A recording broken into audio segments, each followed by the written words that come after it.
Mariing itinanggi ni Mayor Alice Guo na espiya siya ng China kasunod ng mga akusasyon sa kanya sa nagdaang pagdinig sa Senado.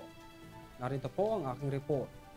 Naglakas na ng opisyal na pahayag si Bamban Tarlac Mayor Alice Guo kasunod ng mga kontrobersiyang ibinabato sa kanyang pagkatao.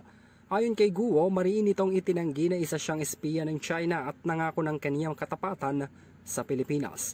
Anya, wala siyang kinalaman sa iligal na operasyon ng Pogo firm sa Baofu Compound na sakop ng kanilang munisipyo, bagamat ipinagmalaki nito ang mga benepisyo ng naturang kumpanya sa kanyang o kanilang bayan. Inamin din ng alkalde na ang kanyang tunay na ina ay kanilang kasambahay na iniwan siya noong bata pa lamang si Guo. Sa kabila ng maraming aligasyon laban sa kanya, kabilang ng pagiging asset umano ng China ay giniit nito na hindi siya magbibitiw sa kanyang pwesto.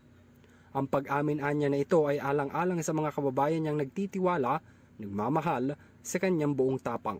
Humingi na rin ng paumanhin si Guo sa taong gobyerno na naguluhan raw sa kanyang mga naging sagot noong nakaraang Senate Committee hearing na pinamunuan ni Senator Risa Ontiveros at Senator Sherwin Gatchalian. Para sa EuroTV News, ako si Henry V. Nicolas, sumasaludo sa bawat Pilipino.